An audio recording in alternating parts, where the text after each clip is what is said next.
Sejauh ini Presiden terpilih Prabowo Subianto sudah memanggil 109 nama yang akan membantunya dalam kabinet. Komposisi tokoh-tokoh tersebut mewakili partai hingga orang dekat ketua umum partai politik. Apakah situasi ini bisa dipastikan pemerintahan Prabowo tidak akan ada lawan atau oposisi?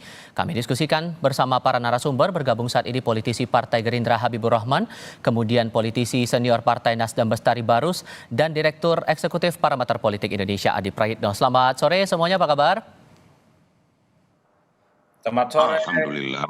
Terima kasih semuanya sudah hadir dalam diskusi kami kali ini. Bang Bestari, saya mau konfirmasi ke Anda dulu soal pertemuan Pak Surya dengan Pak Prabowo di Kemenhan hari ini.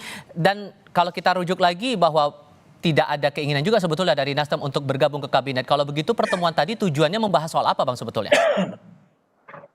Pertama, sebagai warganya atau rakyatnya Pak Prabowo, saya rasa saya harus mengucapkan selamat ulang tahun dulu kepada beliau. Selamat ulang tahun Pak Prabowo, presidenku. Sehat selalu 5 bahkan 10 tahun ke depan, insya Allah.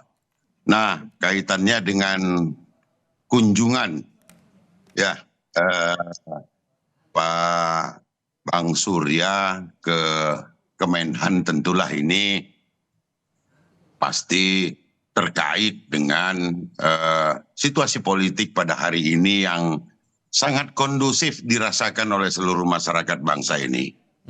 Nah, lalu kemudian tadi ada prolog yang saya sampaikan dalam bentuk rekaman, ya kita berharap bahwa pertemuan rutin yang sering dilaksanakan oleh kedua belah pihak, dalam hal ini Pak Prabowo ataupun Bang Surya, saling mengunjungi, ini menjadi budaya di kita sebagai masyarakat Indonesia yang memang adat ketimuran selalu harus bersilaturahmi.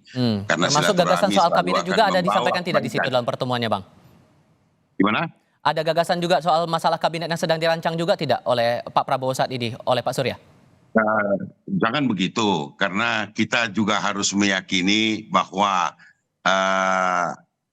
Pak Prabowo yang punya hak prerogatif menentukan siapa yang akan menjadi atau mengisi kabinetnya. Nah, bila Nasdem jauh-jauh hari itu sudah menyampaikan kepada publik, bahkan di beberapa kesempatan, baik di pertemuan dengan Pak Prabowo di rumah beliau, di kediaman beliau, kunjungan Bang Surya sebagai kunjungan balasan atas kunjungan Pak Prabowo ke Nasdem Tower, juga di kongres kami yang baru-baru ini di JCC, itu beliau secara lugas menyampaikan bahwa kami akan dukung Pak Prabowo ini. Kita dukung Pak Prabowo tanpa harus kemudian kita ini diupah dengan jabatan, kursi menteri atau lainnya gitu. Ini murni saja ingin memberikan dukungan secara baik, karena kita juga tahu diri, ya tentu kita janganlah harus yang terdepan, harus dipikirkan tentang itu. Nasdem sejatinya adalah partai pendukung pemerintah. Lihat kemarin juga waktu Pak Jokowi kita dukung, hari ini juga Pak Prabowo ke depan kita akan dukung. Baik, gitu, Bang. Soal yang juga menjadi perhatian hari ini adalah masalah pembekalan terhadap calon menteri, calon wakil menteri, dan kepala badan juga nih, Bang Habib. 109 orang dipanggil dalam 2 hari begitu, dan ini akan masuk dalam kabinet pemerintahan barunya Pak Prabowo dan Mas Gibran ke depannya. Ada juga pertanyaan, Bang Habib, soal implementasi dari konsep zakon kabinet di pemerintahan baru. Gimana cara menjelaskan itu, Bang? Dengan 109 orang yang dipanggil waktu itu. Ya, saya pikir tidak relevan juga mempertanyakan implementasi zakon kabinet dengan jumlah orang yang diundang dan diminta untuk membantu pemerintahan Pak Prabowo. Ya. Karena negara kita adalah negara besar yang kita perlu sumber daya putra-putri terbaik bangsa. Ya. Jadi kita perlu taruhlah tim yang kuat, tim yang besar untuk mengusung kerja-kerja besar kita ke depan. Ya. Jadi kita harus memberikan edukasi juga kepada publik. Jangan selalu mempertentangkan antara jumlah yang besar dengan statement bahwa hal tersebut bertentangan dengan prinsip kabinet profesional, kabinet yang kerja. Enggak, sama sekali tidak, gitu kan. Kalau timnya besar dan diisi oleh orang-orang yang profesional, orang berpengalaman, orang yang kredibel, orang berintegritas, justru ini bukan sekedar zakon kabinet, ini kabinet yang sangat-sangat efektif ya, akan membawa dampak baik bagi bangsa dan negara kita. Oke, Anda juga, koreksi kalau saya salah, karena Anda juga pernah menyebut bahwa prinsip politiknya Pak Prabowo ini adalah zero enemy. Apakah prinsip ini yang membuat Pak Prabowo akhirnya merangkul semua lawan politiknya masuk ke dalam kabinet itu, Bang? Ya itu dia, makanya kan kita ya dalam konteks politik, kontestasi kita itu kan apa namanya tersalurkan dalam pemilu yang bebas ya. Pemilu kita kemarin bahkan ada 3 pasangan calon. Kita berkontestasi dan ketika semua jalur ya kontestasi tersebut sudah selesai, maka kita kembali fokus pada pekerjaan bersama. Tidak ada istilah kawan atau lawan politik karena ini kita semua keluarga ya. Keluarga besar bangsa Indonesia. Kita punya agenda besar bersama, yaitu membawa negara kita maju ya ke depan di tengah situasi geopolitik yang memang semakin tidak menentu. Maka yang disebutkan Pak Prabowo dalam beberapa pidato terakhirnya ya menekankan pentingnya persatuan nasional yang kuat. Nah, itu yang akan diusung oleh Pak Prabowo. Jadi bukan sekedar zero enemy. Bukan sekedar tidak ingin berkonflik dalam konteks sekedar mewujudkan stabilitas, enggak, tapi tujuan yang lebih besar. Kita perlu kekompakan ya. Negara kita diprediksi akan maju, akan bangkit dengan syarat ya. Kita maksimalkan persatuan. Ini yang sekarang diimplementasikan oleh Pak Prabowo Subianto. Oke, Mas Adi, kalau dalam analisis Anda, apa dampaknya dari prinsip zero enemy yang sedang diterapkan oleh Pak Prabowo ini? Ada 2 hal ya. Pertama tentu kalau semua partai politik menjadi bagian dari koalisi Pak Prabowo, entah menjadi kabinet atau tidak di dalamnya, tentu ini akan menjadi modal sosial yang cukup baik ya. Betapa implementasi kebijakan politik Prabowo Gibran di 5 tahun yang akan datang mestinya relatif mudah dan relatif gampang. Apalagi kemarin misalnya kita menyaksikan 2 hari audisi calon menteri dan wakil menteri itu diisi oleh orang-orang hebat, orang-orang top yang saya kira memang sudah punya pengalaman ya secara politik ya cukup panjang, meski ada 1, 2, 3 nama yang misalnya newcomer dan dilihat misalnya belum kelihatan punya rekam jejak, tapi overall secara mayoritas yang hadir dalam audisi adalah mereka yang saya kira track record dan jam terbang mereka sudah bisa kita nilai, tentu terlepas dari pro kontra yang ada. Nah, yang kedua tentu yang menjadi kekhawatiran adalah ketika semua kekuatan politik partai-partai menjadi bagian dari koalisi pemerintah, khawatirnya di kemudian hari kalau ada kebijakan politik yang tidak pro rakyat, kontroversial, dikritik kanan kiri, itu tidak ada yang berani memberikan peringatan atau check and balances secara langsung kepada pemerintah. Karena kita tahu bahwa satu-satunya yang bisa langsung bicara kepada menteri, kepada presiden, kepada eksekutif adalah kawan-kawan anggota dewan.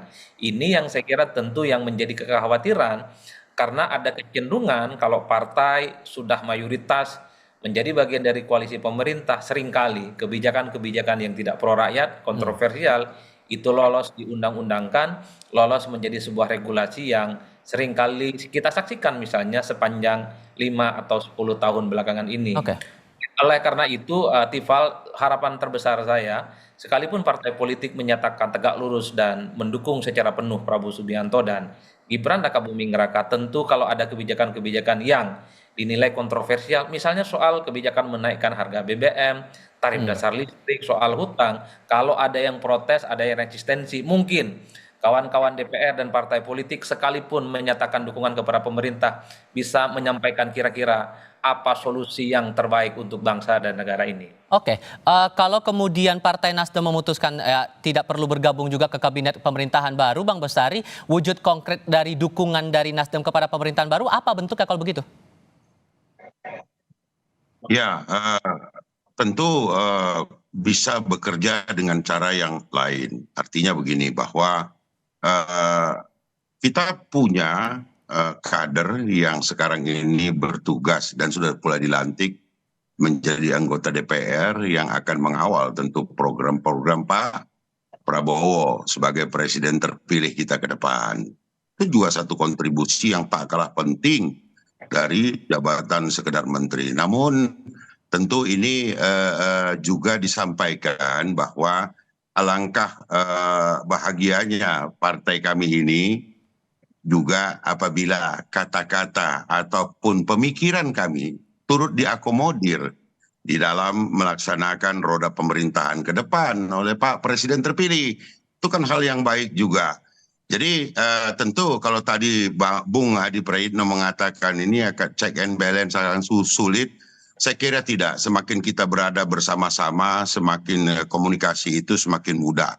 Dan ini juga mungkin saya boleh mengingatkan juga kepada Bung Hadi Praitno, ini satu hal yang harus menjadi pembelajaran politik bagi kita semua, bahwa tidak selalu pemilu itu kemudian dicurigai sebagai ujung akhirnya nanti kalau bersama-sama toh minta menteri juga. Hari ini Bung Hadi ini harus klarifikasi bahwa buktinya ada satu partai yang tidak mendorong nama kader menjadi menteri. Itu implementasi dari check and balances dengan kondisi tanpa ada pihak oposisi di pemerintahan itu gimana bentuknya menurut Anda Bang Bestari? Bentuk konkretnya? Check and balance itu gini loh, tidak usah dulu dalam pemerintahan, dalam rumah tangga aja kita bisa melakukan check and balance.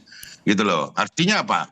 Bahwa ada kondisi yang kita sampaikan juga, ya kami tidak usah menjadi beban bagi pemerintah ini dengan memikirkan bahwa kita harus mendapatkan jatah atau upah menteri baru kita bergabung. Tidak seperti itu. Tetapi hal-hal yang kami kemudian ungkapkan nanti dalam bentuk pemikiran-pemikiran dan juga kemudian check and recheck terhadap program-program, itu kan menjadi hal yang baik gitu loh. Yang juga menjadi satu kontribusi bagi pembangunan ke depan. Bang Habib, kalau masih menyinggung masalah check and balances ini dari beberapa pihak gimana ngeresponnya?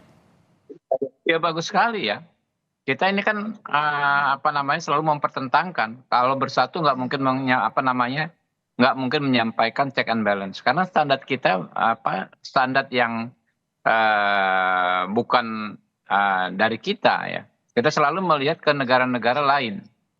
Padahal check and balance itu kalau di kita akan lebih bagus kalau disampaikan dari dalam. Kita contoh ya, konsep musyawarah dan mufakat itu kan konsep bagaimana menyampaikan masukan-masukan dari dalam.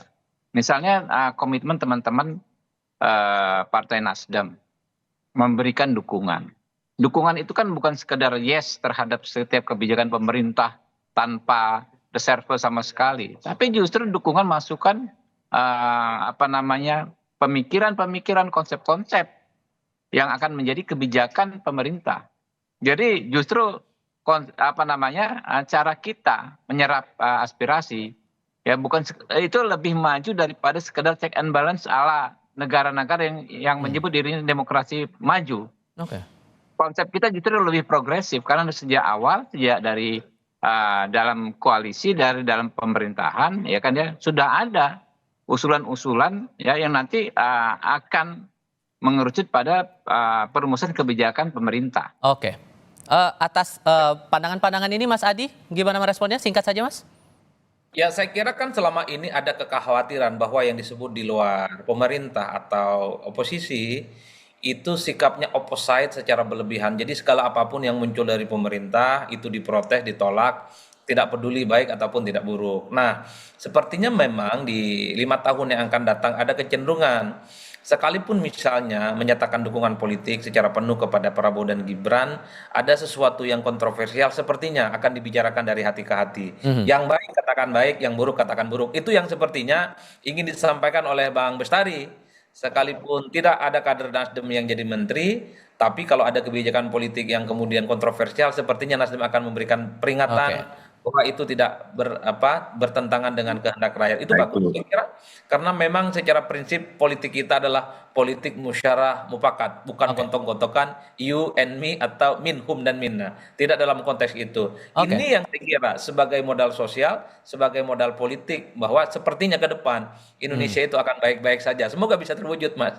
Baik. Mas Adi Praitno, Bang Habibur Rahman, dan Bang Bestari Barus, terima kasih banyak sudah hadir di diskusi kami kali ini. Selamat sore semuanya. Sehat ya bro, sehat semua ya.